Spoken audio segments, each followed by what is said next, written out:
Слава роду, слава рідним богам, слава Україні Русі, слава.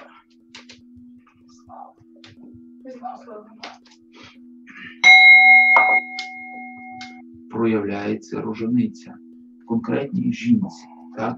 Вона з дівчини, вона робиться жінкою.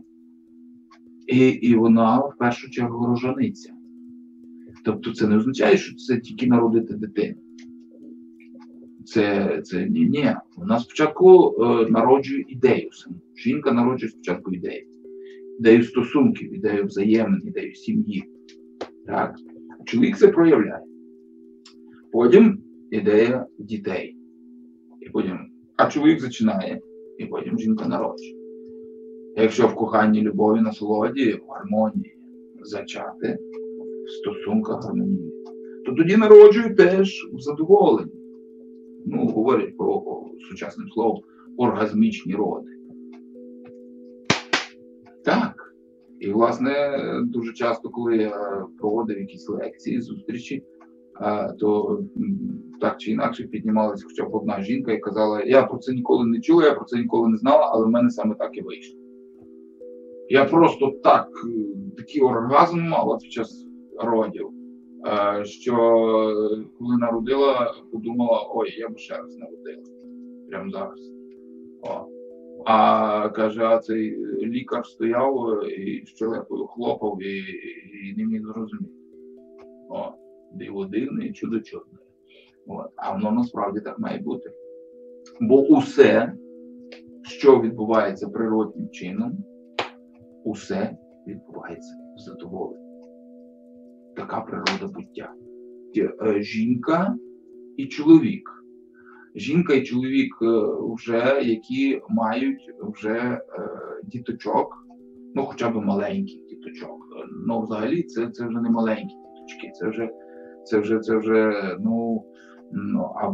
або ті, що вже своїх діточок мають, або, по крайній мірі, вже, тобто ми бачимо, що діти, які вони виросли, вихованими, мудрими, кмітливими, веселими, щасливими, здоровими, так, тобто, і тих діточок має бути хоча б 5 діточок, так, як в копному праві. Голос має той, хто має хоча б 5 дітей, то він має право щось сказати.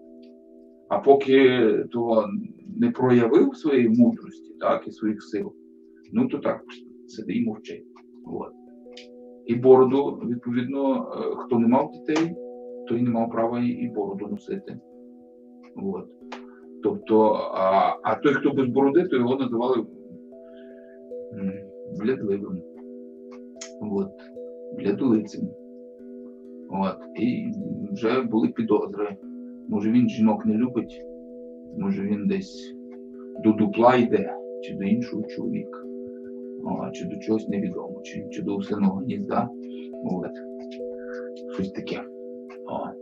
Насправді в природі то є збій програми, і в природі це теж спостерігається, і в песиків, і в котиків буває таке, хай Бог боронить такого котика мати, але я бачу такого котика. І песики такі є, тобто зазвичай в природі це 2-3%. І відповідно в людському товаристві також воно приблизно 2-3%. Були в свій час такі дослідження, як дослідити, скільки взагалі, власне, тут є тих, власне, що збій програми, так, що вони не до протилежної статі, а там невідомо до кого. Це ж неможливо, як, опитати, хтось скаже правду, хтось не скаже, хтось, і так далі, і так далі, і так далі. То, відповідно, пішли іншим шляхом. Google пошук, він вирішив так зробити по-іншому, на основі, власне, пошукових запитів. Аналіз пошукових запитів. Хто що шукає, хто що дивиться, там і так далі, і так далі, і так далі. І було проаналізовано, і знову ж таки прийшли до висновку, що їх таки дійсно от десь, там десь було трошки більше, десь трошки менше, все рівно десь від 2 до 5%. Все. То звідки той шум, звідки той гам? Так? Навіщо брати когось хорого і казати, що він здоровий?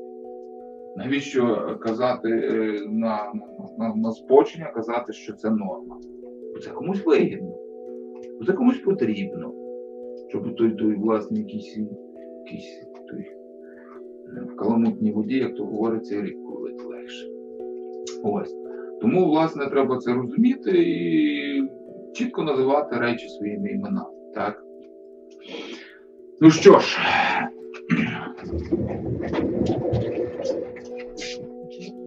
і аби народ наш відродився в силі славі своїй, очистився від той всій бредоти, нечисті, чужородства, чужовір'я, невігластва.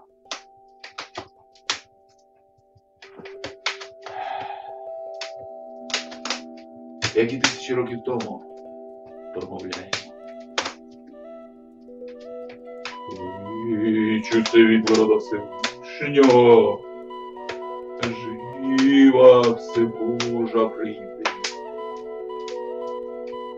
Силою своєю зціли, силою своєю благослови, силою своєю наділи. Жива матінка, силою твоєю наповняємося. Святістю Твоєю благословляємося і повсякчас Тебе славимо ми.